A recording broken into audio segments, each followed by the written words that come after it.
heart and she never know I love her to skin and bones are thrown, sticks and stones just to let you validate your message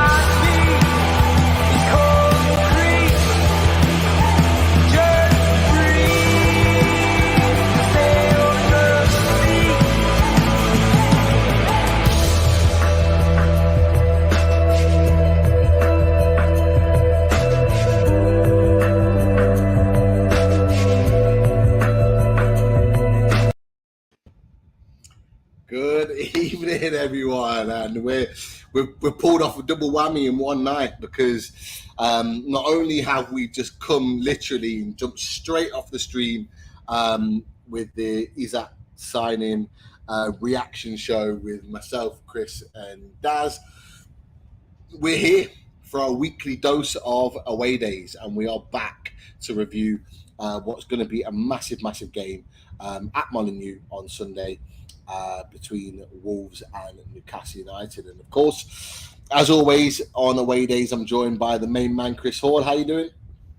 Good, mate. Yeah, you know what? It's absolutely fantastic to be back. As some of you have probably noticed, I've not been on the last week or so. I've not been very well, but absolutely fine. Before anyone worries, I'm sound. It's just dental problems, but yeah, I'm absolutely fine.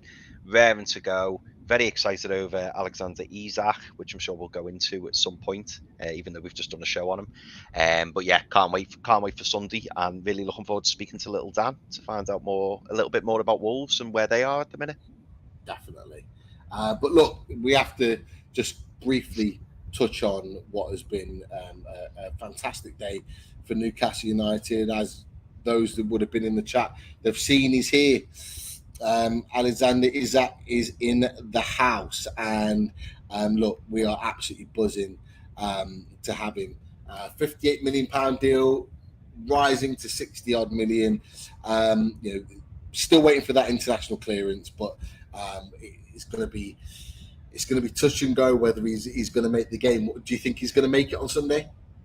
I think he'll make it, but I do think he'll start on the bench. I think he'll be on the bench, and I think I said this in the chat, and I think it'll be 60-65 minutes. He'll get his reception, and I think he'll come on.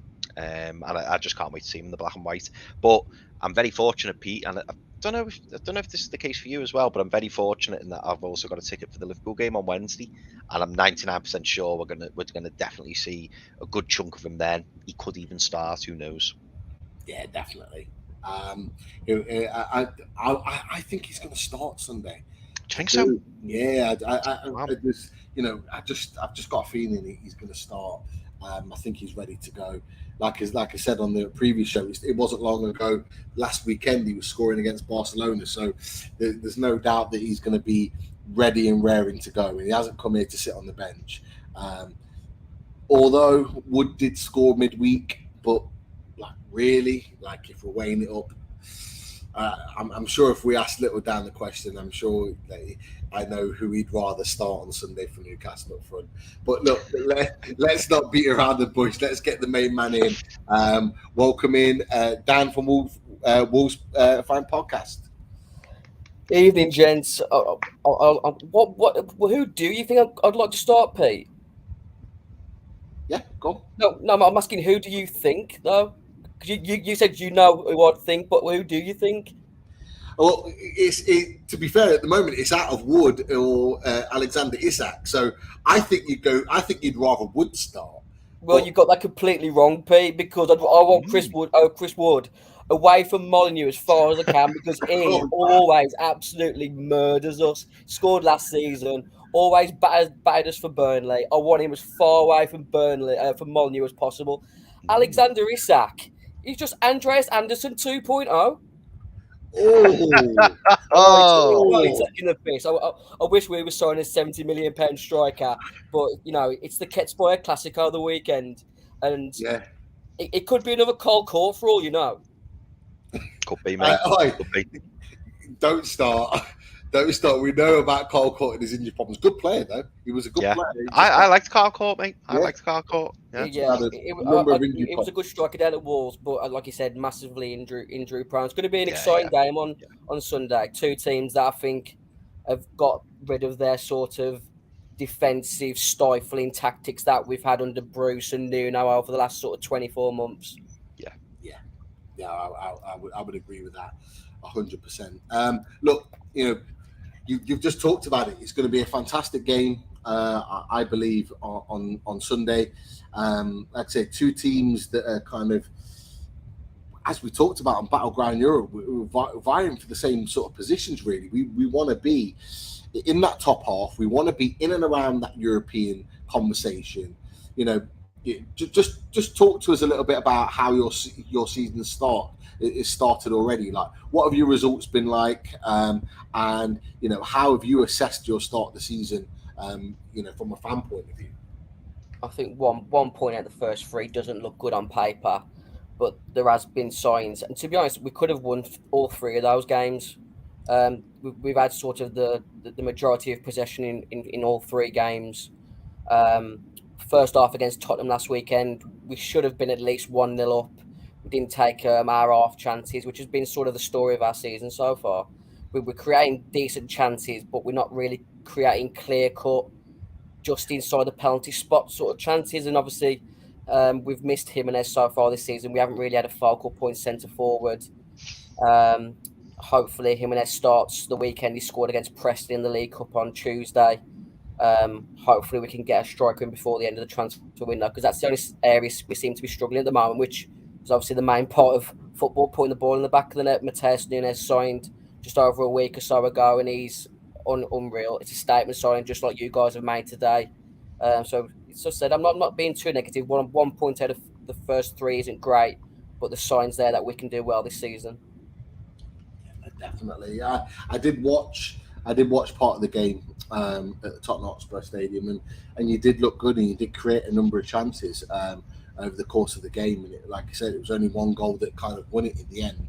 So it was a good kind of turnout for you guys. But obviously, you've made a couple of signings that we were talking on the Battleground Europe, and you hadn't really made massive amounts of signings. You brought in Collins to strengthen your back line.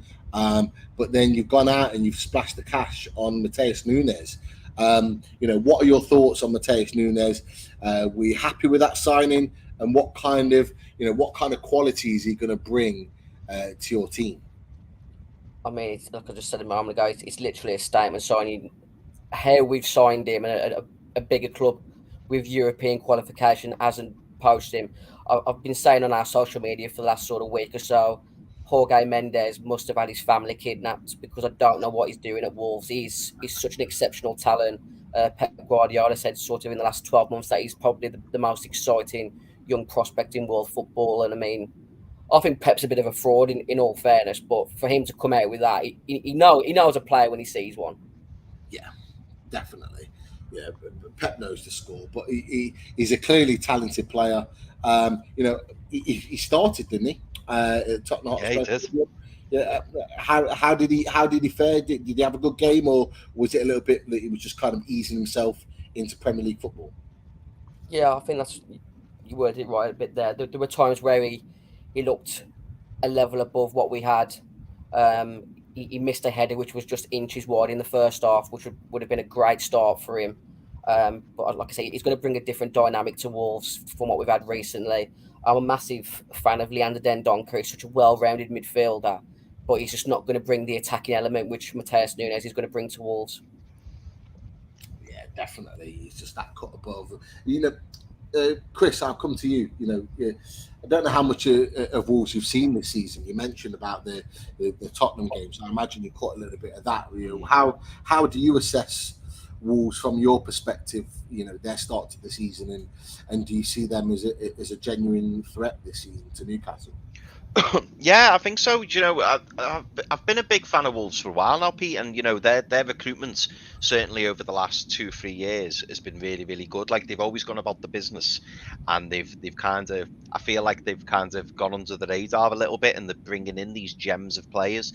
Now I remember last time Little Dan was on, and Little Dan, correct me if I'm wrong here, but you were talking about Ait Nori, and I've been watching him for so long, and like literally I'm really pleased that you said you rate him so highly, because whenever I watch Wolves and I see him, I always think, bloody hell, he looks like he could be a real player. Him, and they've just, when you look at their 11, even the signings of is it Huang? Am I pronouncing that right?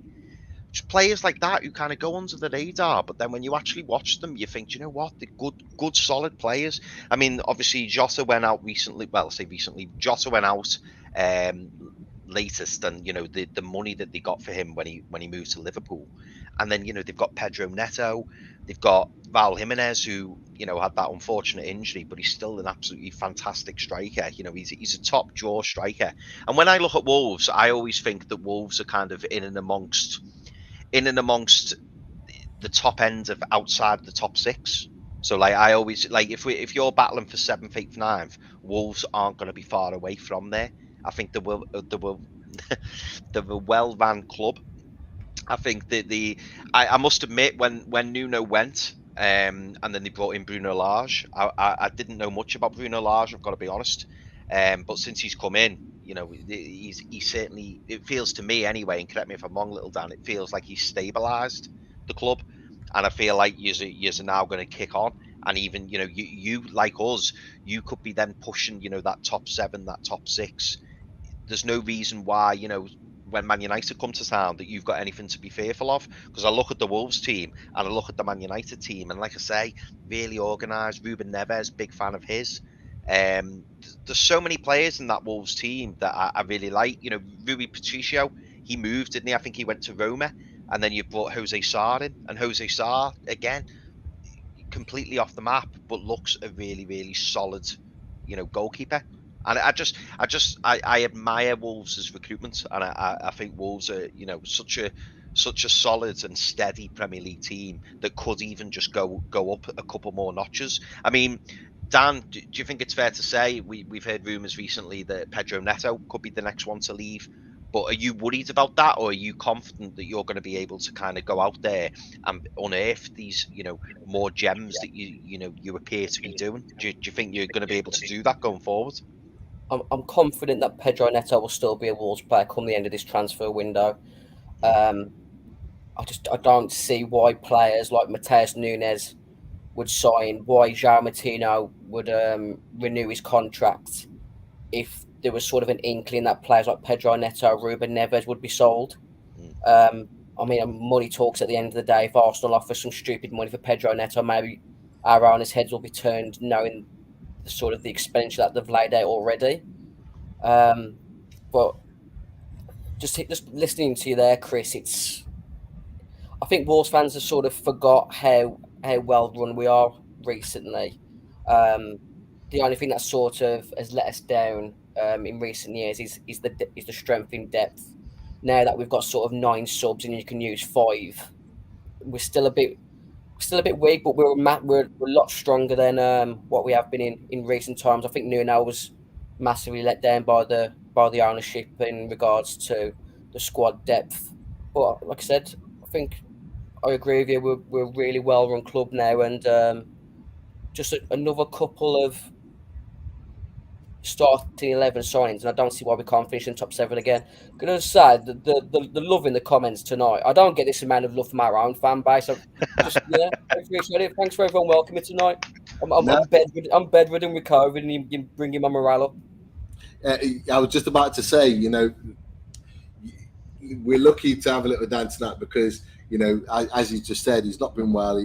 He's battling COVID at the moment, but he's fought a way to make sure he comes on and joins his boys, and we really, really appreciate it. And look, as you've just said, everyone else appreciates it in the chat. This is what we do on Loaded Mag NUFC. We're football fans, and we love talking football, and we appreciate everyone, whether you're NUFC or not, that comes on the channel. So yeah, massive appreciation to you, as everyone else has done on the channel as well. But there's a question there. From you've talked about your squad and what you're building, but Michael Pumry is of the mindset that he thinks Bruno Lage is Wolves' weak link. He says they've got a stacked squad, but not convinced he will get the best out of them. Do you agree with that?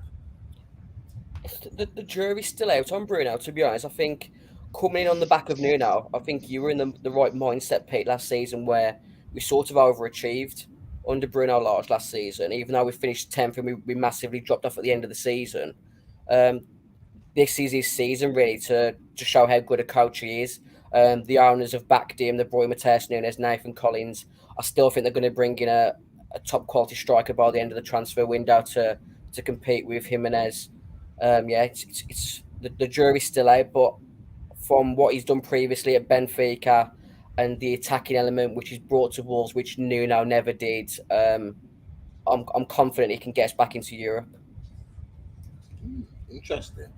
Yeah, like I say, some good thoughts in there for sure. But like first and foremost, sorry to jump in there, Chris, but massive thanks to Kamal for your $1.99 donation super sticker to the channel. I'm taking a cut of that. Thank you. Yeah, Dan, you can take your cut on that. Put it towards my funeral from when COVID texts me. Oh, no, don't mate, say that, mate. But no, look, all our donations, we say every single show that we do, those donations, it means a lot to us because it allows us to put back in, to the channel and to keep providing the content that we do. And interesting, like Dan, we were talking about this from a Wolves perspective as well before we came on, is that we appreciate everything that people that watch our channels do for us in terms of coming on and tuning in, but also the donations as well. Yeah, literally, we're all giving up our free time at the end of the day. We all just want to talk about football. It's all I've ever known. It's my main love. If people want to listen to my opinion, great. If they hate my opinion but still want to keep listening, fantastic. At the end of the day, if you want to talk football, there's so many platforms you can put your own opinion out. We're doing it on this tonight. I've got our own on Wolves Fancast. Just join us if you like our opinion or not. If you think your opinion's better, no one's opinion's better than any other. Just give up your own free time like we're doing and do your own channel. At the end of the day, football's football, and it's the greatest thing that's been ever invented. So just share your opinion. Here. Thank you, Kamal. Yeah, we agree with that. Greatest thing or greatest sport ever invented, no doubt about it. We absolutely love it. But yeah, there's some great points in there. So I think there's another question in there in the chat that's just about to pop up. There is. Sorry, I was just going to say to Adam. No, Adam, I think that is the Watford player because Watford have got a link, haven't they, with the Udinese? I think their owners have got links. So I don't think it's Wolves. I think it's Watford. Couldn't tell you what the player is, but yeah, I think Watford sold a full back to Udinese for £16 million to help with their cash flow. It's definitely not money laundering. Definitely not. Would we ever? Would you ever? No. But yeah, we've got a question here from Geordie Toon for Life. And Dan, they're saying Wolves have changed to a back four. Do you think you'll score more but concede more? I think that's the element that looks like at the moment. But we created quite a lot of chances against Tottenham last weekend. There was one moment where our back four were sort of 5 to 10 yards in Tottenham's half. We had them penned in, which that would have never have happened under Nuno. Conor Coady would have been on our edge of our 18-yard box. So it shows how much the transition to a back four is going to help us. But like you said, because we haven't got a Champions League side, when you've got a back four and you've got so many attacking players, you are going to be susceptible to giving chances away. But based on the last sort of 24 months, and the same with you guys, you don't demand success. But if you're going to lose, try and entertain us losing. Yeah, I agree. 110%. And look, I think, you know what, just kind of slightly coming to the side, I think, Chris, and you might agree with me with this, I think that was our biggest takeaway on Sunday when we played against Man City. Like, we were obviously disappointed slightly that we didn't win because we were winning 3-1. We were buzzing because we got a draw, because we'd not lost the game, and it kept our unbeaten record up. But ultimately, I think most fans, and I'll ask you to talk about this, Chris, is that, you know, in my interpretation, I think most fans were just absolutely like kind of buzzing and excited about the fact that we just went out all guns blazing. We went toe to toe with Man City. We didn't sit back and defend in a back five and just hope for the best. We went toe to toe with them. We attacked them just as much as they attacked us. We created chances, they created chances. We went back and hit them. And I think that was the exciting thing that Newcastle fans had. And I think, you know, little Danny, you're talking a little bit like that. But would you agree with that, Chris? Yeah, absolutely. Do you know what? You took the words out my mouth, Pete. It was when you said that we went toe to toe with City. I mean, last season, correct me if I'm wrong, but I think we conceded 9 goals against City last season. And in fact, was it 9 goals with no reply? 9-0. 9-0. Yeah, 9-0. Yeah. And we've gone. Don't get me wrong. Yeah, you're right in what you're saying. When you're 3-1 up with like what 35 minutes to go, it is a little bit disappointing that you don't get all 3 points. And maybe, you know, the performance, some would argue, deserved the 3 points. But the fact that you know we're coming up against arguably now, especially if you consider Liverpool's form, arguably the best team in Europe at the minute, and you know we're actually giving them a game. It's fantastic to see. And do you know what I enjoyed the most? I don't know why, but I absolutely loved it. And Dan, you know, you may pick up on this. You know, the way Pep has kind of brought in these new tactics where he's got a flat back four, and then his wing backs, or his left back and his right back, kind of go into the center of the field, and they kind of act as 2 defensive midfielders, and they basically pile all the players into the center of midfield. The thing that I took the most enjoyment out of, or the thing that I took the most pride in, was that Eddie Howe seen that and just thought, right, we're gonna counter that. We're gonna stop that from becoming our detriment. And the tactical battle between Pep and Eddie was just something else. I mean, how many pictures did we see of Pep Guardiola like leaning on the touchline with his head in his hands, and he was screaming, he was shouting, and I just thought, we've got a manager now who is tactically able to compete with these top managers. Like if that was Steve Bruce, if we were managed by Steve Bruce and that happens, that game on Sunday, they would have absolutely destroyed us. And you know what, Pete, the fact that we went 1-0 down within 5 minutes, it was a really disappointing goal to concede, because Gundogan had all the time in the world to bring the ball down, shoot, easy goal. But it was the attitude of the players. It was the fact that we thought, okay, this wasn't the greatest start, but rather than just sit back and go, right, let's just defend and make sure we don't concede anymore, it was like, no, let's try and win the game. Let's take the game to them. Let's get in their faces. I was watching the lad. Sorry, I was watching the match with my little lad, and he's a blue, and he was saying to me, "Wow, look at your pressing. Look at the way you press. I wish we pressed like that." And I ended up watching, I think it was on Tuesday, Everton were playing Fleetwood, and it's just little things, like I was watching the Everton players, and every time Fleetwood had the ball, they were just standing off them. Whereas now, because I'm used to the way we play under Eddie Howe, we don't give players a minute. We're constantly at them. We're constantly driving, but we're fit. The team is fitter than certainly that I can remember, Pete.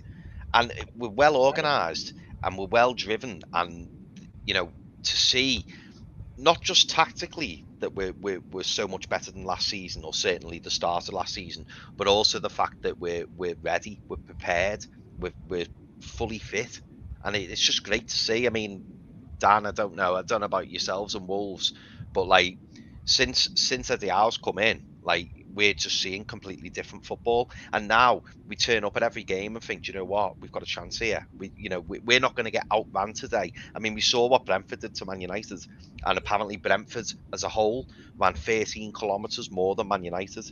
And Eric Ten Hag has got the players afterwards running 13 kilometres, but then apparently we hear he ran the 13 kilometres with the players, in acknowledgements that he needs to do better as well as the players. And then they go and put that performance in against Liverpool. And you think that's half the time it's effort and it's endeavour.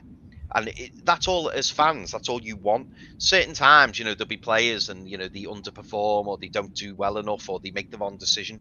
And you can forgive that. But when it's a lack of effort or not being bothered, that's unforgivable. The fact that people are paying hard-earned money to go and watch your team. We back you. War flags are out in force.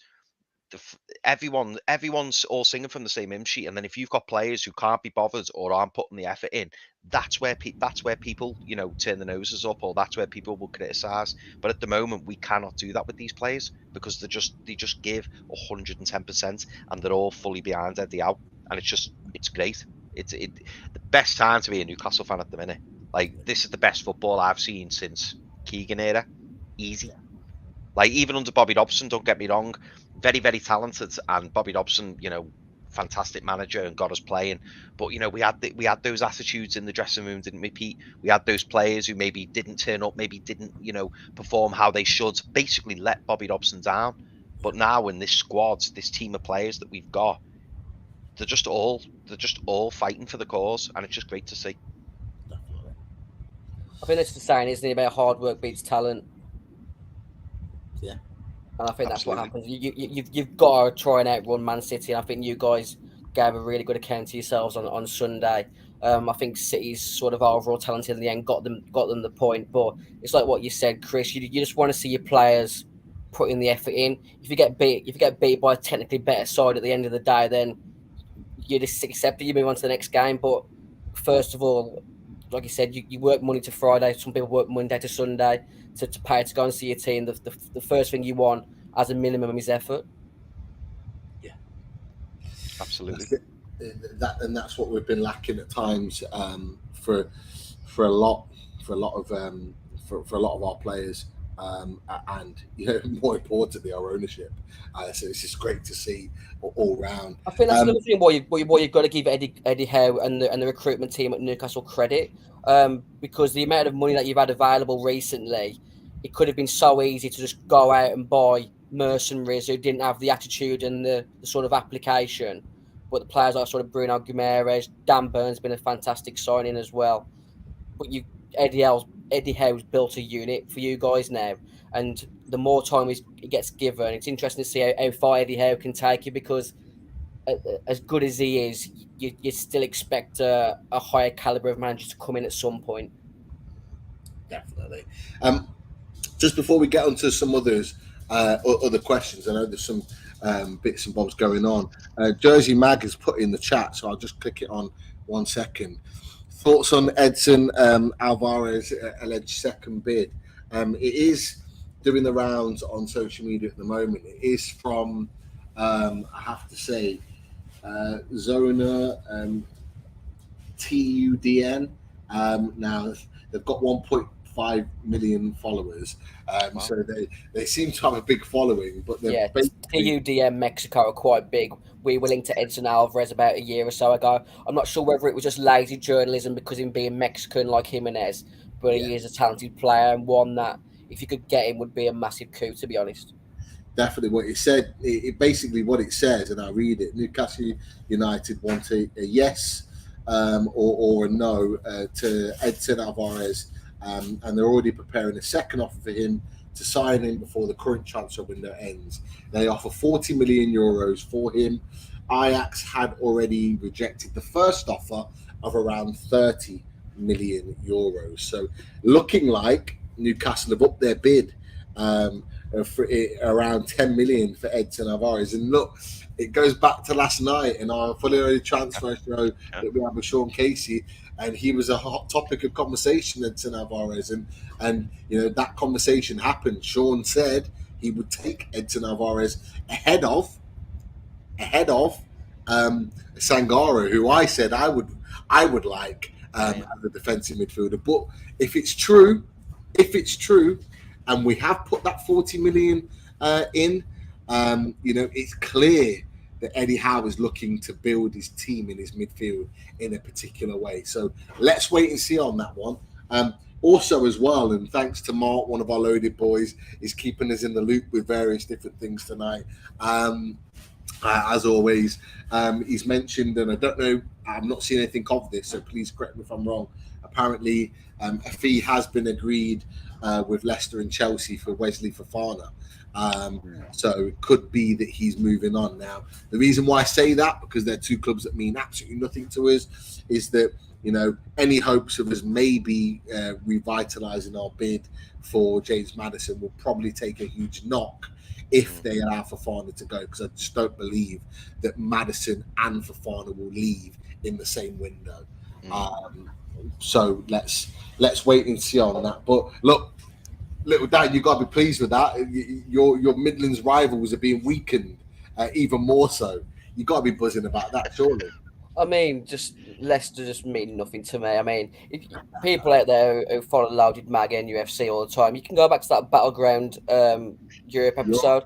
I told that Chris or whatever it was called from Leicester they were finished. They've got no money. They've had to sell Fofana. I still don't think it'd be a surprise, Pete, if you get Maddison, because, as I said, once that first rat leaves the sinking ship, they'll all follow afterwards. And why would you want to be at Leicester in the moment when the owners don't want to spend any money? They've got no money left. They've got no money.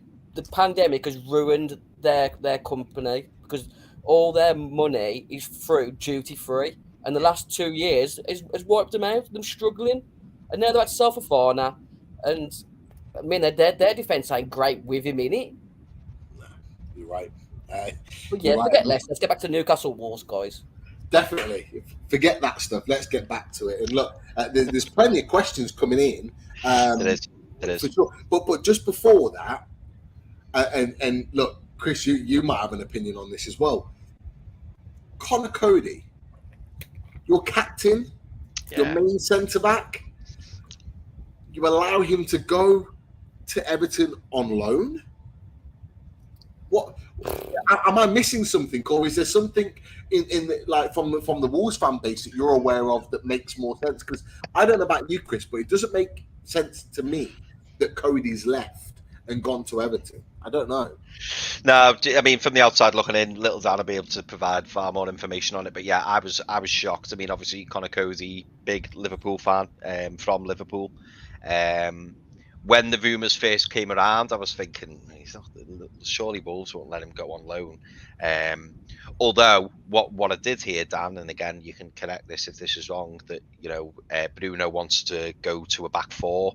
Conor Coady, it's quite common knowledge that Conor Coady doesn't work well in a two. At the two centre backs, he likes to be in three centre backs. I don't know. I admit, Pete, like you, I was very shocked because give it, 12, 18 months ago, Conor Coady, they were talking about a 40 million price tag for him. And then all of a sudden he's now gone out on loan. I mean, how many years, and this is a good point for you to come in as well, Dan, but how many years has Conor Coady got left on his contract? Is it just about winding it down, or what, I think it was 2024 move, maybe an option to 2025. It's all because we're about to transition to a back four. Chris, like you just mentioned, he's superb as a sweeper in a back three. And if England go to Qatar with a back three, I don't see why he shouldn't be the sweeper. But it's like I said, the loan situation is mind-boggling. But I just think we're sort of caught in a bit of a scenario where the player knows that he's not going to feature, with him being the captain. As much as he's going to be supportive to the team, having him around the dressing room is going to be just a negative linger. So everything came in. It gives him a chance to move close to home because his family still live there on a daily basis. I think he sort of rents a home down this way during the week, and then the family travel down for the game. So for all parties, it was the best move on a personal level, and I know he's come out with this himself that he was gutted to leave. I think he was 1 year away from his testimonial.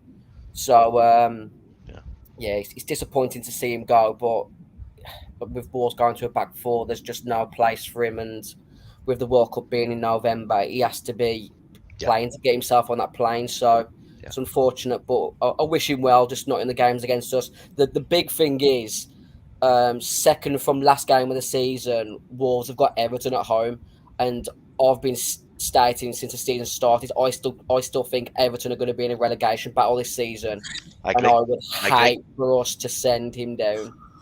Look, I agree. Before we get to that, just I was really going to say, go on, Pete. Go on. The one thing I was going to say is that little Dan, you mentioned about Conor Coady about getting in the England squad. Do you think he's genuinely going to make the England squad play for Everton? I still think he'll be in Southgate's plans. Yeah, I think he brings something to the dressing room that Southgate obviously likes. When he's featured for England in the past, he hasn't really let England down. I know he hasn't really come up against the elite sides, but on paper, why did he go to the Euros? Southgate obviously likes him, and I still think there isn't really many English centre backs that are pushing guaranteed seats on the plane as it is yet. I still think, Michael Palmer in the comments has mentioned Max Kilman there.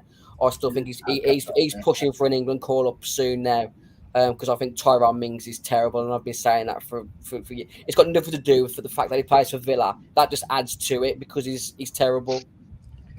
I agree, mate. I agree. I'm shocked that Tyrone Mings has even managed to stay in the Aston Villa 11, let alone the England 11. The only saving grace that you could argue Cody's got, albeit he's going to be in that Everton side who could struggle, certainly from now to the start of the World Cup, is that Southgate's got a history, hasn't he, of having his protected few who he likes to pick the same kind of players. He doesn't like to shuffle it up a lot. And I know that obviously he's picked Coady in the past, and Coady, has also got, he's got his leadership qualities, hasn't he? So, he will he start for England? Probably not, but he's probably a good player to have in the monster squad, I'd imagine. Yeah. I think, like I say, it's just the reliability, isn't it? You know what you're going to get from him. You know what he's going to bring to the dressing room. For me, on paper, players shouldn't get called up for England for those sort of reasons. It should basically be the players who are on form at the time. Yeah. So we'll see come the end of October, November when the squad gets announced. But I still think if he's playing regularly for Everton and he's not he's not having catastrophes for Everton, I think he'll be on the plane. Chris, you had 2 points you were gonna make. Go for it. Yeah, really quick. Only because we were just talking about Everton. Funnily enough, El Stapleton said earlier, and also Paul Shanks said, Everton have confirmed the signing of Morpay. I just wanted to ask you both quickly what you think of that. For me, I think that's a really good signing. I really, really do. He's a guaranteed. Well, I say guaranteed. He's an experienced Premier League striker. I put him in the same bracket as like Craig Bellamy. He's a player that no one really likes, but when he plays for your team, you like him. And by the sounds of it, it says it's undisclosed, but it's anywhere, I believe, between 10 and 15 million. And I just think this day and age, 10 or 15 million doesn't get you an awful lot. So for them to go and get the Neil Morpay from Brighton, I think it's a good signing for Everton, to be fair. And they do need a striker. But what are your thoughts on Neil Morpay? He's no Alexander Isak, but For me, I think it's a bad move. You don't leave someone like Brighton, who are on the way up, unless they want you to leave. He wants out. Yeah, they want him out. Definitely. It's not even the case that he wants out. I remember seeing a bad argument going on between him and Graham Potter last season, which towards the end of the season, and then he barely played after that. And I think there's always been a talk with Morpay that there's a bit of an attitude problem. And look, we know from 2009 that having players with attitudes is not good for a club that are fighting relegation. So if you're going to add a player with attitude to your lineup, when the shit hits the fan, he's not going to be a player that's going to be standing up to be counted. I think it's a bad move. I think he's going to add to the negativity in the club. I'm all for it. I'm buzzing about it. I want it to continue because I want them out of the league. But I don't think it'll be good for them. And I actually, as much as you know, Chris, I don't rate Dominic Calvert-Lewin. I actually think that he's better than Morpay. What about you, Dan? Strong comment that you think Dominic Calvert-Lewin is better than him. I don't think there's much between the two at the moment. I think he's had his injury problems, hasn't he, Calvert-Lewin?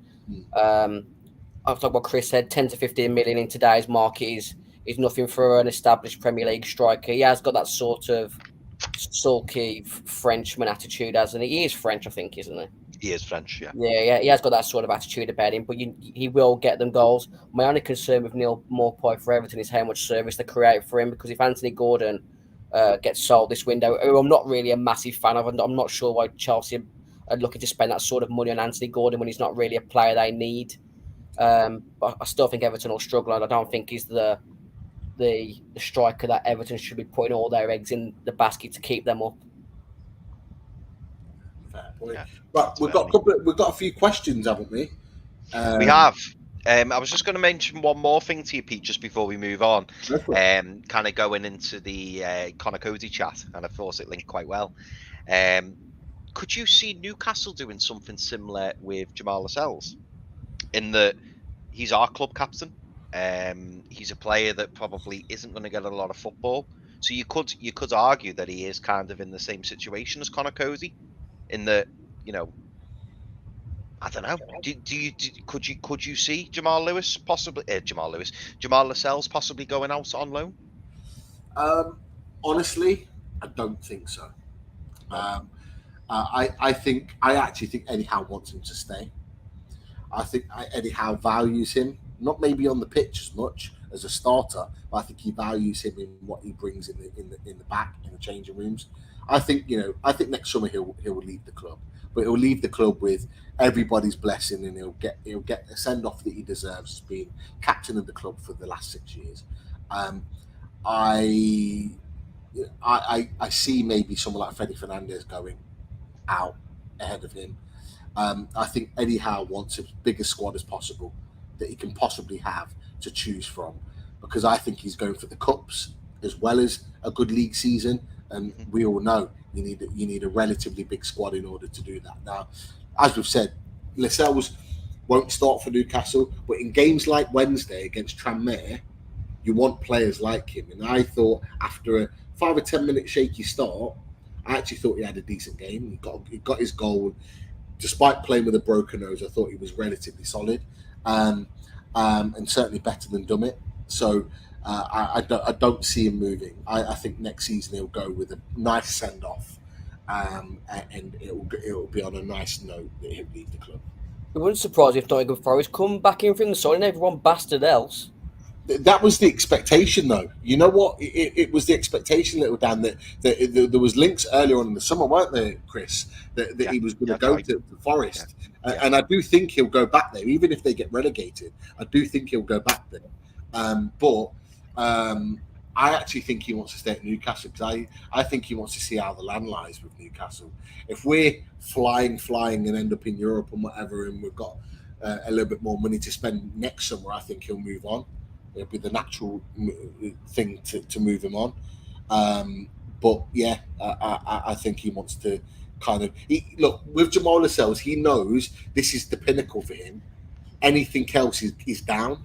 Yeah. And it will only go down at 28, 29 years old. So I think that he's trying to kind of almost hold on for as long as he can before he moves further down. I'm not saying we're like an elite club, but this is the highest ceiling he'll get in his career. I think everything else will be a drop down. Do you want me to move on to questions, Pete? Got a few belter questions there. Go for it. We'll do a couple of questions, and then we'll move on to something that we do on our weekly basis. I think everyone knows what that will be. Yeah, absolutely. This one I'm really interested in to hear from Dan. So it's Geordie Toon for Life asks, Dan, the Gibbs White transfer was a surprise to me, leaving Wolves for Forest, but the transfer fee was crazy. How are the fans reacting to the transfer? I think everyone within the football community was shocked at the transfer fee that's been agreed between the two clubs. But I mean, obviously, by my name, Little Dan, I'm only 5'3", 9 stone. With that sort of money, I'd have piggybacked into Nottingham Forest for that sort of money. £25 million up front. They reckon there's some really like bonkers sort of clauses that I think is something like an extra 7 million if Forest get into Europe, stuff like that. There's a 15% sell-on clause within the first year, and then 10% following on from that. So I think £25 million up front for a player that's only had one good season in the Championship, has never really done anything at the Premier League level, was just money that was too good to turn down. He might go on to be a Ballon d'Or winner or an established Premier League top half centre midfielder, but for me, it was just too good money to turn down. I don't think he'll go on to do massive things in football. Hope that doesn't come back to bite me, but I think he'll be sort of another Ruben Loftus-Cheek type Premier League midfielder that's tidy on the ball, but when the career comes to an end, they won't really have much to show for it. Has Ruben Loftus-Cheek won a Champions League? Because that sounds stupid now. I've said it. You know what? I think actually Ruben Loftus-Cheek's picked up a number of medals, but not necessarily deserved them. Yeah. He's not really been the focal point, and this is the thing. I think he might have even won a Champions League. I think he might have even won a Europa League when they won the Europa League World Cup. But you still don't class him as like an elite Premier League midfielder, do you? You know he's tidy on the ball. You wouldn't kick him out your squad if he came on a free transfer, but you wouldn't ever want your club to be spending big money on him, would you? I think that's a good matchup, to be fair. Ruben Loftus-Cheek and Gibbs White in terms of where they're at. And I think that's more than fair. And I think the only difference is that Ruben Loftus-Cheek has always had Chelsea to fall back on, who always fight at the top end of the table.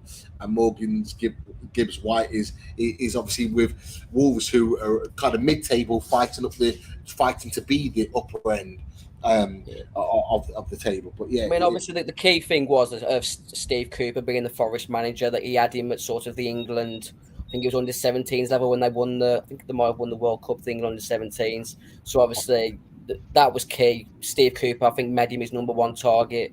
Him and Jesse Lingard have got a really good sort of attacking creativity, which is going to be key for Forest. But just to reiterate, with that sort of money on hand, on the back of just one good Championship season, he had to go. Unfortunately, that funded us signing Matheus Nunes. If you look at sort of the initial outlay that Forest have given us, that's paid for Nunes, Guedes, and Nathan Collins in our FP. So, fair play. No brainer. Definitely. Right. So Michael Pomar asks, the last time you had Little Dan on the show, he was a little despondent on the transfer business they'd done. He must be a happy camper right now. Guedes and Nunes are outstanding signings. It's really. I don't know how to word it, really. It's being Gonzalo Guedes, you must feel a bit gutted that you haven't got the fanfare that you deserve, but because of how big Matheus Nunes was, his signing's gone under the radar to a degree, because Gonzalo Guedes is probably the closest thing to Diogo Jota since he left that we've had in our side. Neto on the other wing is exceptional, but I think Guedes is a bit more clinical in front of goal, and he's going to be massive for us this season. Yeah, I would agree. Definitely. Fumby said earlier, send some of those donations to the Wolves, man. They need a striker. And this ties in nicely, Dan, with the next question. And this is from Yano. And he says, what are your thoughts on the striker that you sent out on loan? Sorry, I don't know his name. Wasn't that Fabio Silva? Am I right in saying that? Yeah, correct. You're not going to read Yano's full name out, Chris? Is what, sorry? You're not going to read his full name out, No, you know what? I've never even noticed that. We all just know him as Yano, so that's why I always say Yano. Yeah, I've never even noticed Yano's. Have you ever noticed that, Pete? Yeah, I know. I never even noticed it. I just always just see Yano. That's it. Yeah, Fabio Silva's gone out on loan to Anderlecht. £35 million was sent on him. He's always been a project. Fabio has. We signed him. I think he was 17, coming 18. He's gone out on loan to Anderlecht this season. He left on loan on his 20th birthday. He signed an extra 2-year extension at Wolves. He's a project.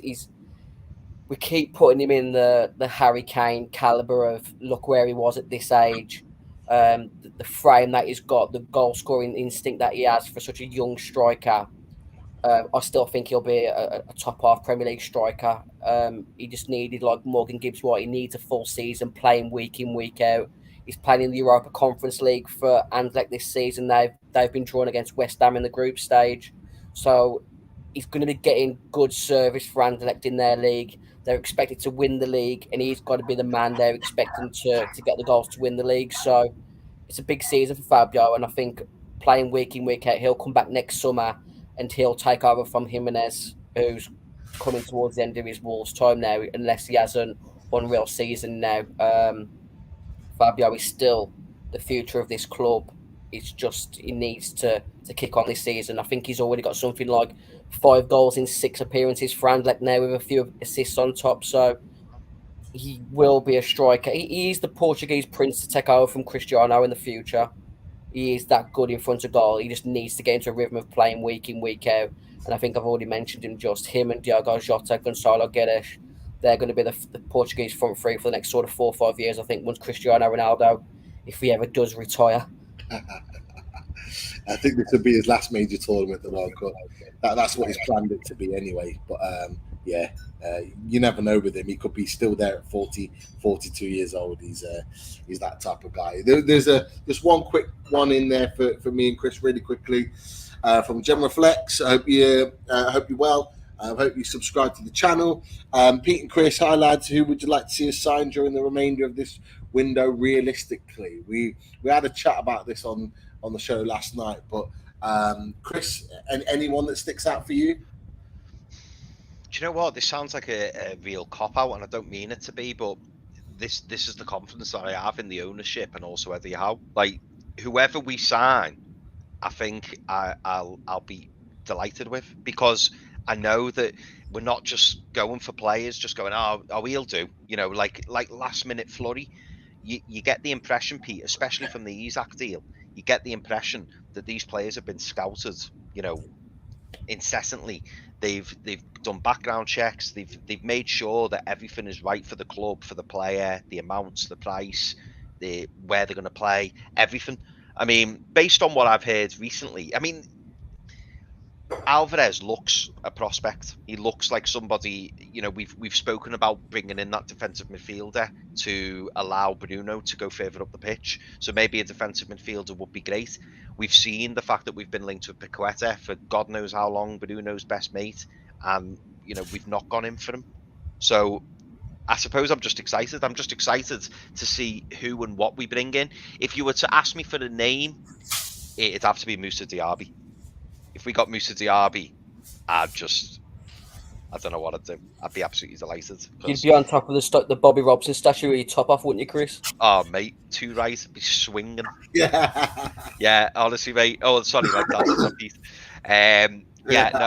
Oh, by the way, just to add into that, you know that. Did you notice when Kieran Trippier scored against Man City, he was doing a bit of that? Did you notice that? Yeah. Watch it back. So I don't know whether Fabian Schär's getting something going. I don't know, or whether he's been watching Loaded Mag. Who knows? But yeah, the finger was out. I'm telling you. Kieran, drop a like in the bottom left if you think that's true, guys. Yeah. Kieran, you may well be watching. Hope you're well. Keep it up, fella. Keep it up. That is for sure. For me, James Maddison, get him in now. Paqueta looks like he's going to West Ham. Why, I have no idea. But yeah, he's going to West Ham. And yeah, so James Maddison's the one for me. Let's get it done. That's my answer to that. But look, you'd love that for the Leicester fans, wouldn't you, Pete? You would love that.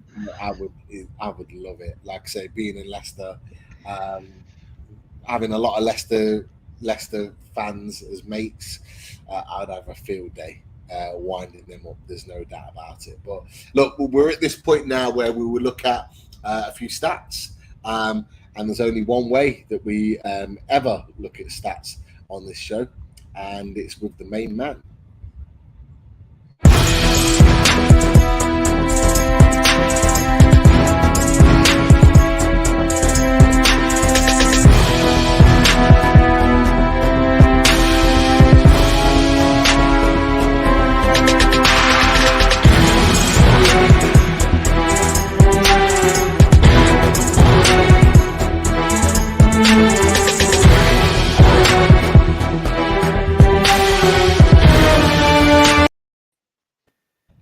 Evening, lads.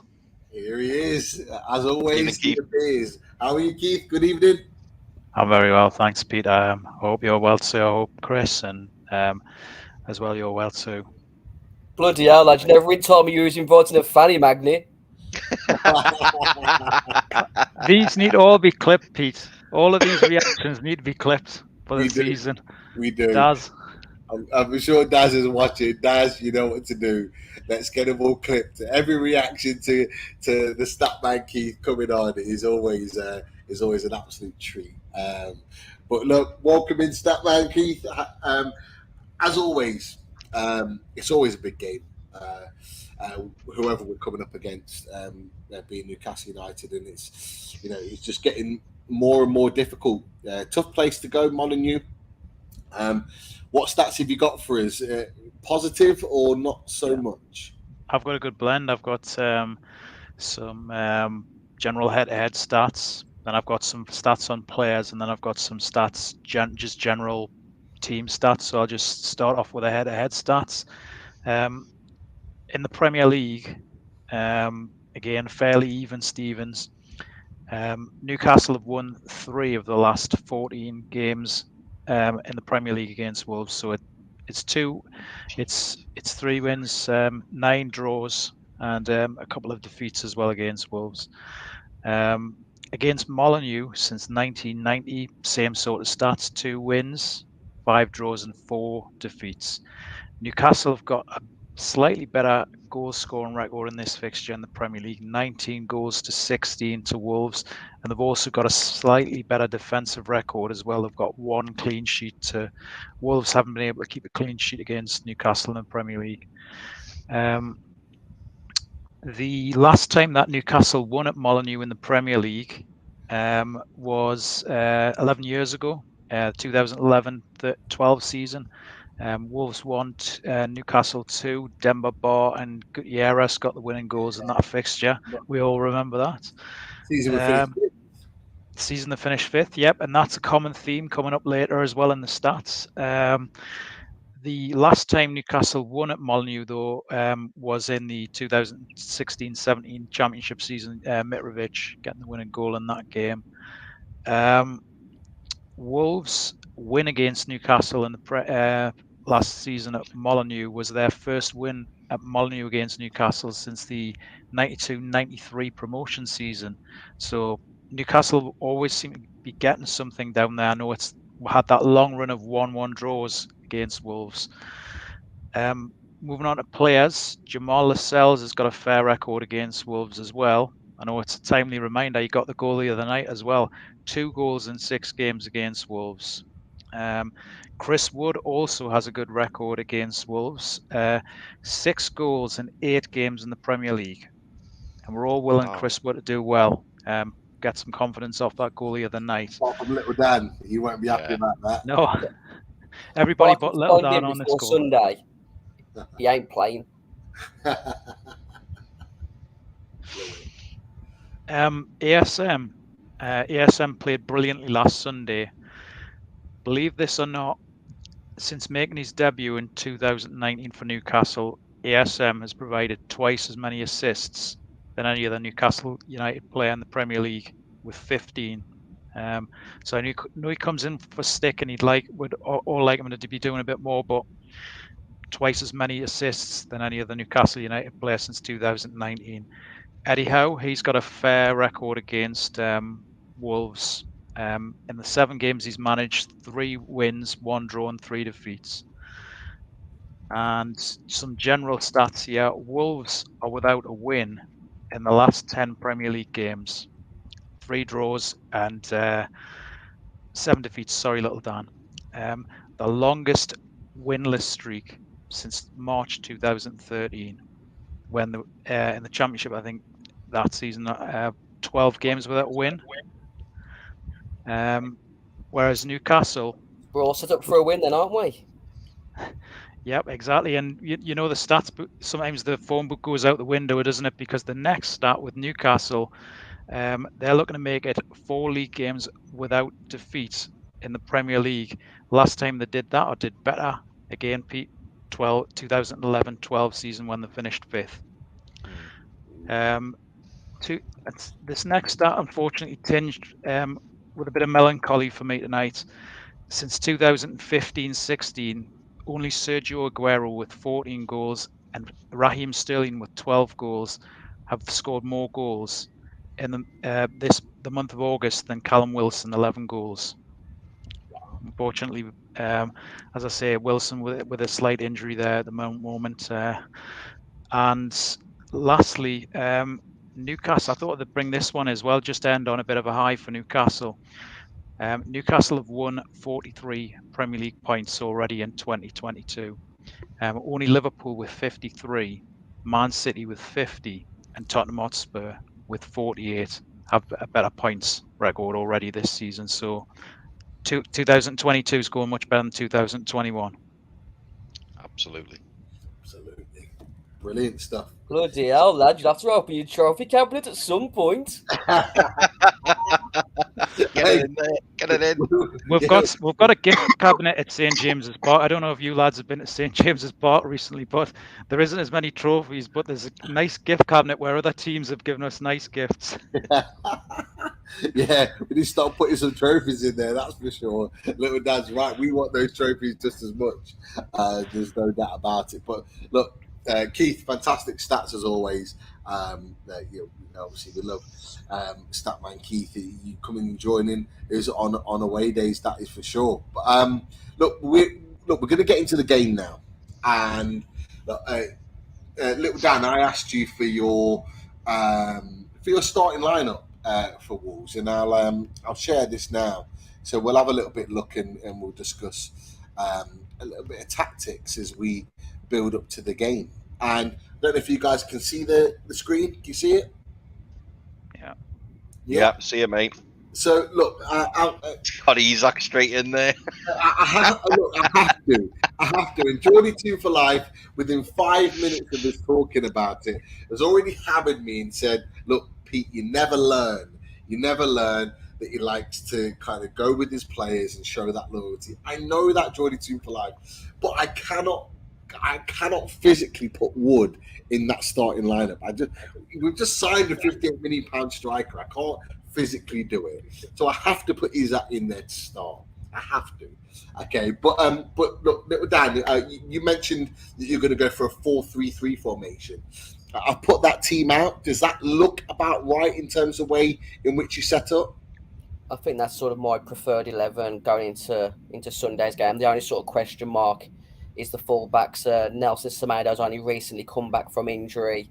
He played on Tuesday in the Carabao Cup, building his minutes up.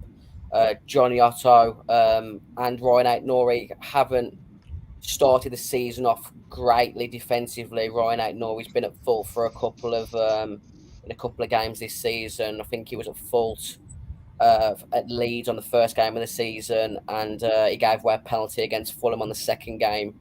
So the question is whether Johnny Otto may fall to left wing back, which is where he's always predominantly been during his Wolves career. Johnny could start at right back instead of Semedo, depending on Semedo's fitness. But I think generally that midfield battle on Sunday is going to be where the game's won. That's such a cliche. The midfield is going to win the game, but Bruno Guimaraes coming up against sort of Mateus Nunes and Neves and Moutinho pulling the strings from a possession point of view.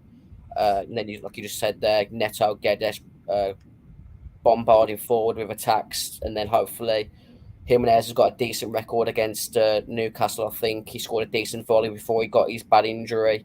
Yeah. And then obviously you've got your attacking front three, which is going to cause problems. But I'd like to think Collins and Kilman can pocket Alexander Isak on Sunday if he does start with his introduction to English football. I think one of the main things with Isak at the moment, as good as he is with his pace, I think he does need to bulk up a little bit, doesn't he? I think that's a fair point. He is, he's 6'3". He is quite dangly, but to be fair, he's quite strong on the ball.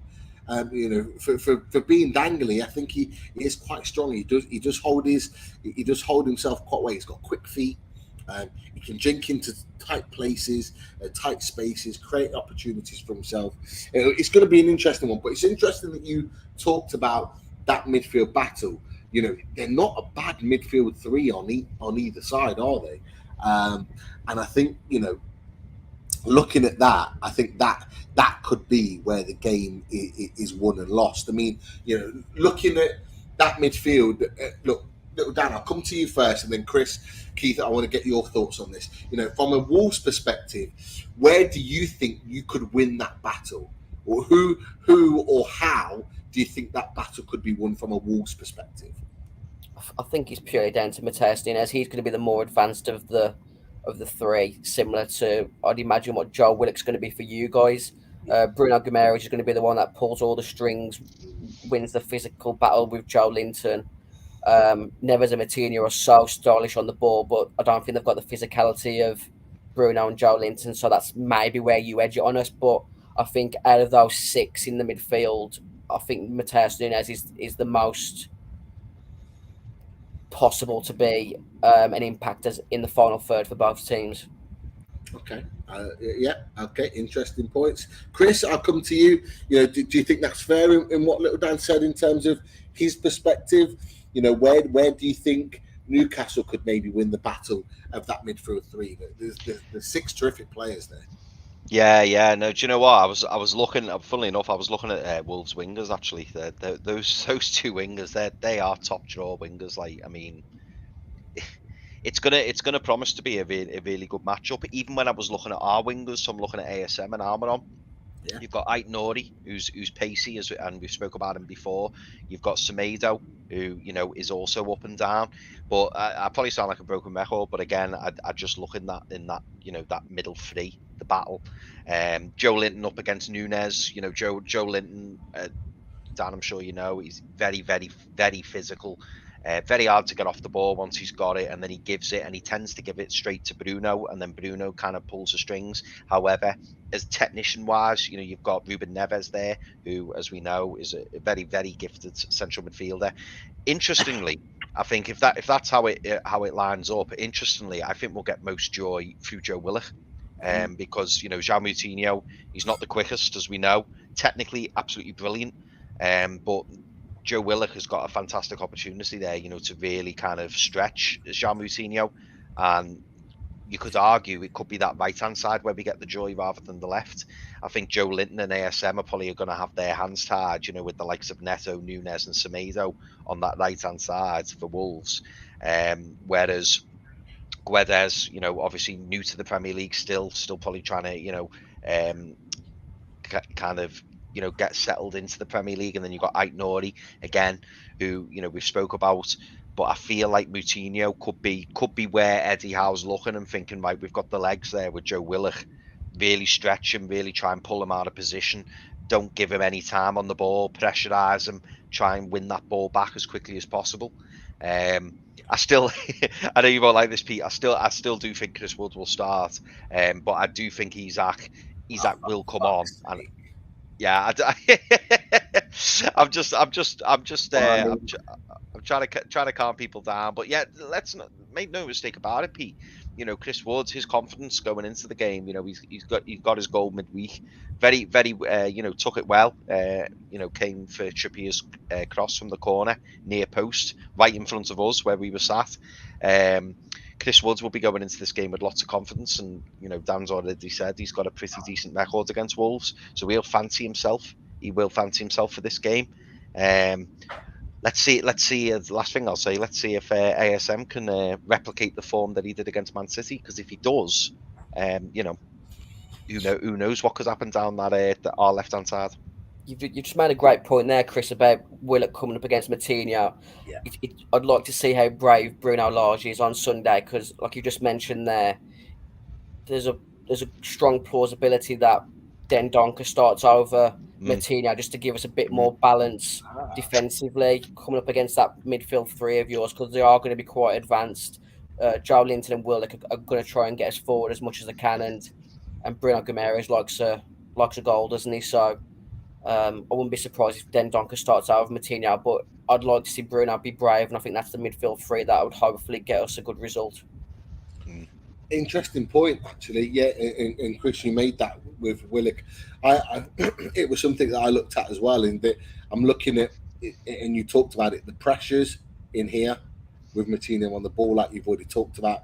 But Willock's ability, and we saw it again with Kyle Walker, and Kyle Walker's, no mean feat as a right back, but he got destroyed on Sunday by ASM and Willock at times. His ability to carry the ball long distances at pace. Is Martino going to be able to keep hold of that, keep track of that during the game? Now, there could be an opportunity that they do this, but again, you've then got a mismatch here, in my opinion.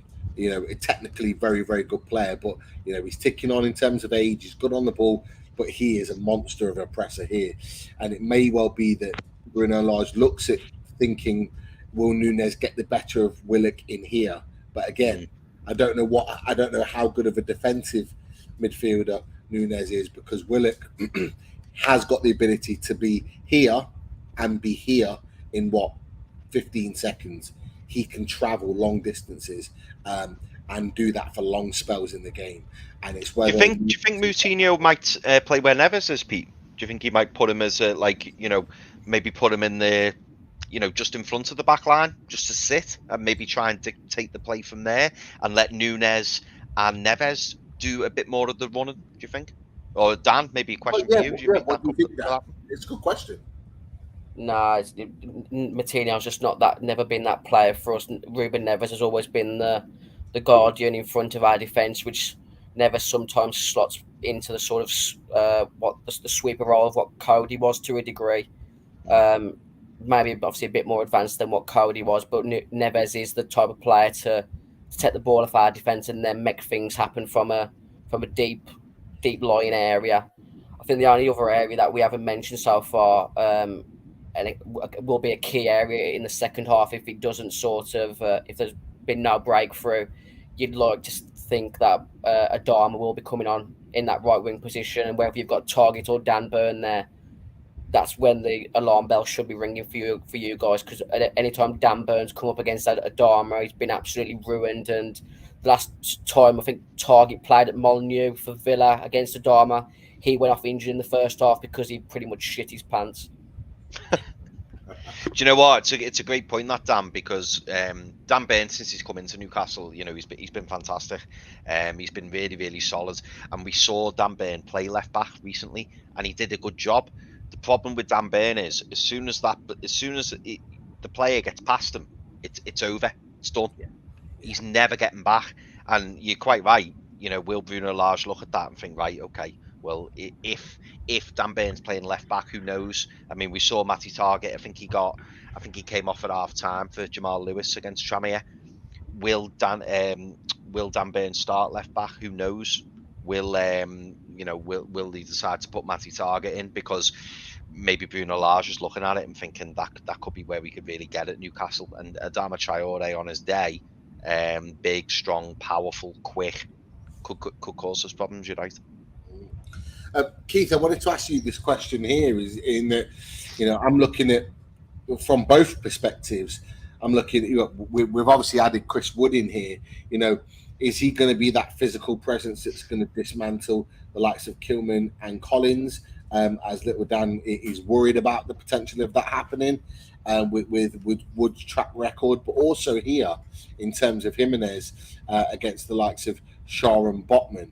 Who do you reckon is going to get the better? Is it going to be Jimenez here in this position against Botman and Shaw, or do you think Wood or Isak, whoever it could be, could get the better of these two defenders? I'm quite keen and interested to see how Botman and Jimenez get on. It'll be another big test for Botman if and when he starts. So I'll make a start on Chris Wood first, and then I'll go back to the other side for Jimenez. I do agree slightly with Chris Hall here. I think Howe could be starting with Wood, and much to your dismay, Chris, Pete, because I think Howe seems to have a theme where he brings people in gradually. He did it with Guimaraes, Bruno. He didn't put him in straight away, and also with Botman, he didn't put him in straight away as well. So I think he could continue that theme. And what Eddie will be hoping is he'll be hoping Newcastle get off to a good start, and Wood does have the success against Collins and Kilman and maybe grabs a goal or two, or gets, he brings the ball up as he has done later in the second half of last season got Newcastle more up the pitch and links in the other players to maybe get a goal that way. I'm still not sold on Chris Wood in terms of in front of goal. I hope that goal starts something on Wednesday.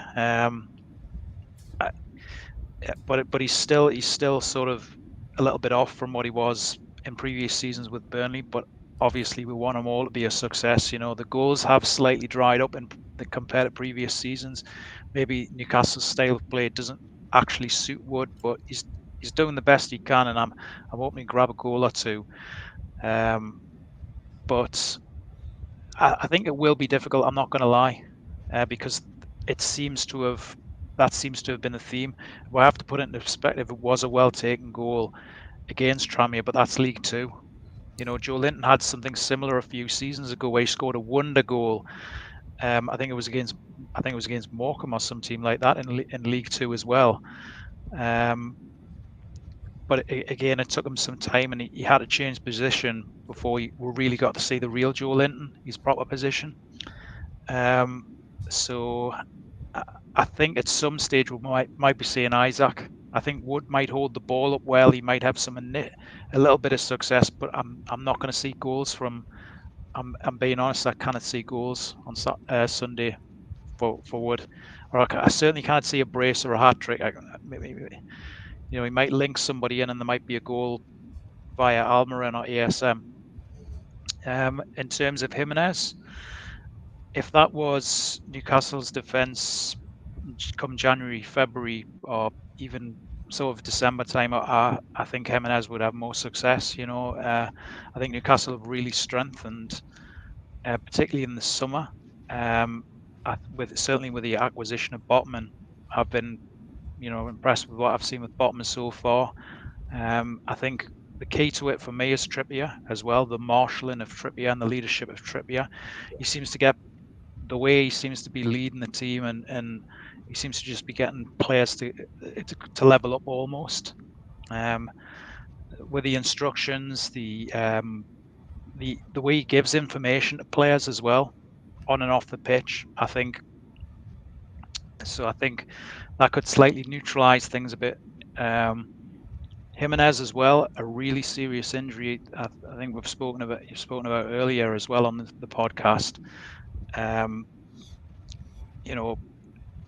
Jimenez is doing well to come back, but as you would expect, it's been a big ask for him to get the goals and try to get back to the levels as well. I think he's got 6 and 35 goals since he's came back from that serious injury, whereas before it was 34 in 86 games.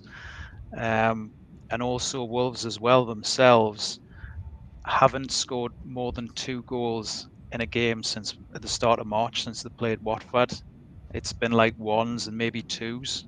So again, I'm hoping that back line of Botman and Shaw as well, playing well with under the leadership of Trippier, will hold firm against Jimenez.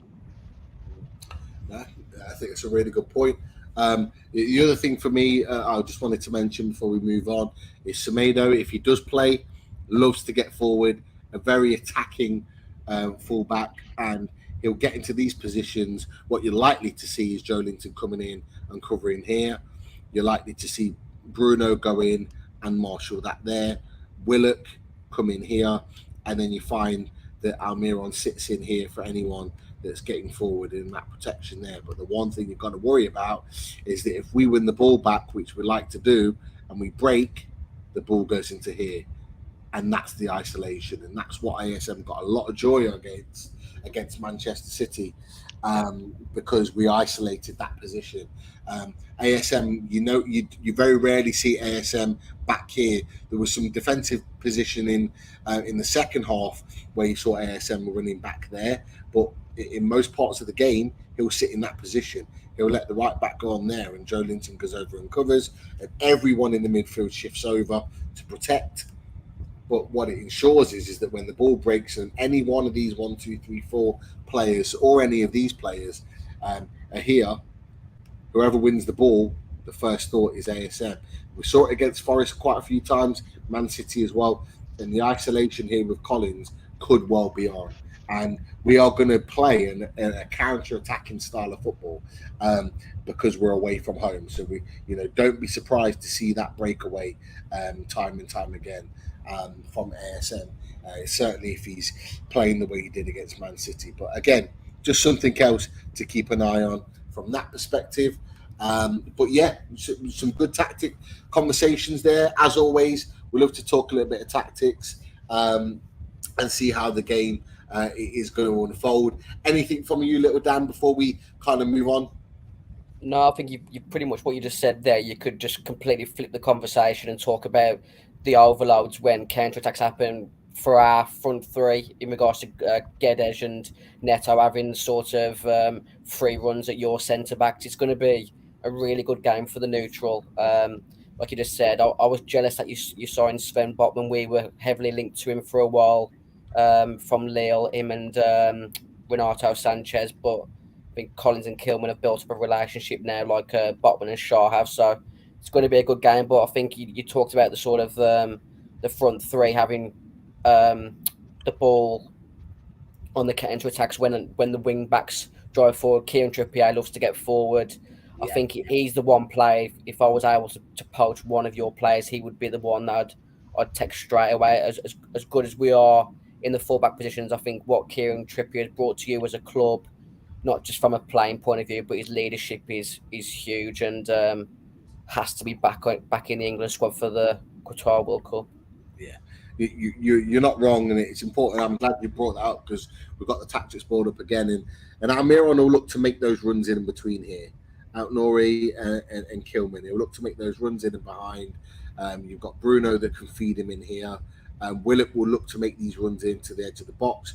Trippier will look to try and feed from this area, and he does like to get forward in and around this sort of spot here. There will 100% be a moment on Sunday where Jose Sarr collects a cross, and you've got Nori, Semedo, and those front three for Wolves ready to counter attack with one long ball from Sarr. Yeah. Okay, so that's something Newcastle fans we need to be worried about. Is his distribution into these areas here, and certainly here, because we do know that Target can sit back in. So I think he'll be well marshalled Neto in this position here. But ASM, if you look at that front three for Wolves on the counter with pace against those back three, those back three for you guys hasn't got a bundle of pace, has it? So that's where there will opportunities come. Same with your front three. Who's likely to come on for Almiron in the third striker position? Well, don't ask. They don't ask. I mean, Jacob Murphy. It could be, if I could spell, it could be this guy, Jacob Murphy, which doesn't fill us with any confidence. Could be this guy playing in this position because he can play there. And I think that it was in this position here that he scored the goal against Barcelona, and we've seen many times when he scored the little goal coming into this little position, and I was smashing it into that corner, a little dink over, or looking to finish in there. So it could be anybody. But look, Almiron is the guy to start. Could well be Fraser, who is workmanlike in that position. He can do a job. He's probably the one, if we bring him later in the game, that will provide that type of protection. He'll sit deep. He's a worker, but what he'll do, he'll sit deep and he'll allow Trippier to get forward and kind of sit in this position and maybe in and around, but he will get back and double up and do the jobs in those defensive positions to support. So it could be any one of them, to be fair. But Miggy will start, no doubt about it. Scored last week. Keep his place, but I'm glad you mentioned that because this is what makes it an interesting game. Is we've got two sets of fullbacks that like to get forward. We've got a midfield that like to be dominating the possession. We've got two kind of big physical strikers that will try and occupy the centre backs. But then there's players that can come off the bench potentially that could potentially win the game. And certainly if Isak's not starting, he could come on and win the game. There's no doubt about it. Burn, we've not talked about. Longstaff could potentially come on. and there are a number of players for Wolves as well. We've mentioned Nonka as well, so it's an interesting one, and this is why it's such a good fixture, because we are kind of well matched up, so it can be a really, really good conversation with regards to that. But at this point now, look, I want to kind of get some predictions from you guys. So, looking at the game on Sunday, how do we see this going? And look, Chris, I'll start with you. How do you see this game going on Sunday? Do you see Newcastle winning, or do you see maybe it's going to be maybe a tight game? What do you think? I think it's going to be a tight game. Even looking at that tactics board, we line up very similar. I think quality-wise, we're very similar. There's a couple of players I'd say Wolves have got the upper hand on. A couple of players I think we've got the upper hand on. So it will be very, very tight, and it doesn't surprise me that over the years, we've seen draws, 1-1 particularly. I want to say 1-1, but me heart is kind of saying to me 2-1 Newcastle. I just think, that City result last week, the Isak signing, I think we can go to Molyneux and get something. So I'm gonna say 2-1 Newcastle. Interesting, but it will be tight. Yeah, definitely. Little Dan, what are you thinking? What are you going for from a Wolves perspective? Being a parentless adult, bet your kids' college fund on it not being 0-0 on Sunday. Yeah. Yeah. There's definitely goals in this. It's just who's going to be more clinical on the day. I think Gonzalo Guedes and Pedro Neto need to start getting goals or some sort of goal contribution on their tallies. But it all depends on sort of whether Isak starts, isn't it, for you guys? I think the one thing that you've got on Wolves at the moment is purely momentum. The confidence of taking City to the brink on Sunday is going to be huge for you for confidence. Obviously, breaking your club record transfers obviously brings a lot of excitement to the club in general. I'd like to think what Chris has just said there. I think it'll be 1-1, but my heart says 2-1 Wolves. Ooh, gone for the old reverse. I like it. Okay. What is interesting here, Ian McKenna has gone, yeah, I'll go 1-1. I think our fan base are so sort of just ingrained with not being confident in our clubs over recent years that it's ridiculous to say you're going to win a game 2 or 3-0 because it's just not in your sort of DNA in recent times. But the momentum that you guys have got, you could end up taking us to the cleaners on Sunday because that's how exciting you are in the attack at the moment. But I still think, like what Stato Keith said earlier, it's all set up for a Wolves win just of how bad our form is and how good your form has been recently. Definitely. Yeah, I know what you mean. Chris, you just put a comment up on the chat from Yahoo. Last time we played Wolves, I played at Wolves, and that was the week before the takeover. Jesus Christ. What a time that was. Not. Manquillo, Fede Fernandez, Clark, Richie. Oh, my God. Jesus. And who got the winner that day? Oh, sorry, who got the goal for Newcastle that day, I should say. And then 2-1. Yeah, Hendrick. I'm ripping now, Hendrick. Got the goal. Just think 2 weeks later you thought Mbappe was coming. No. Don't start that. You never ever thought that. Never thought that. That was a media push. But yeah, it's all changed from that point. Keith, what are you going for? Normally you sit on the fence with regards to Newcastle United results, but are you confident going into this game Sunday? Well, this could go either way. I mean, this could be a little bit after the Lord Mayor show. I don't want it to be, but after that brilliant game on Sunday, which where Newcastle were leading 3-1, it could go the other way this way. It could, I think Wolves are going to be fighting for their lives. They've made a difficult start of the season. Maybe they haven't had the best of luck in that. They're only not with so there's only a goal or two in it though. Those games that Wolves have lost in that 3 games. Plus as well, the Newcastle games against Wolves, even when we were on that magnificent run in the second half of last season, we won it with a penalty, 1 goal. in that game. So I think there will be goals, but I think there isn't going to be that many. And I think that's why I'm either going to go 1-0 Newcastle, but I'm going to sit on that fence again, Pete. You know, I like that fence. It's going to be 1-1. Continue that. It's been 3 and 4 seasons has been a 1-1 down at Molyneux, and I think that could continue on Sunday. But I'm not going to complain, because if that's the case, it continues that unbeaten start of the season.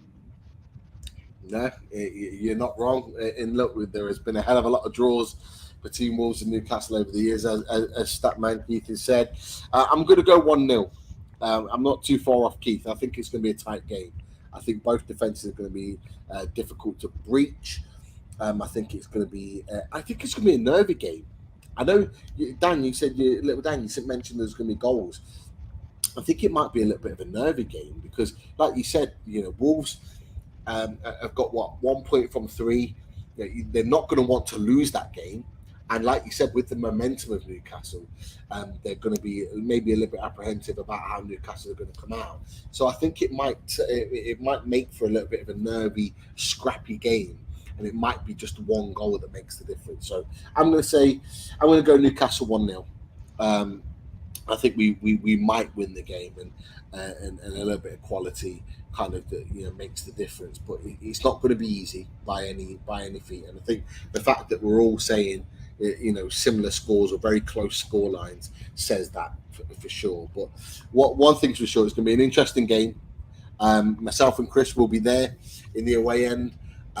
Little Dan, I imagine you might not be able to make it because you're not well. I'm touch and go. There'll be a late COVID test Sunday morning.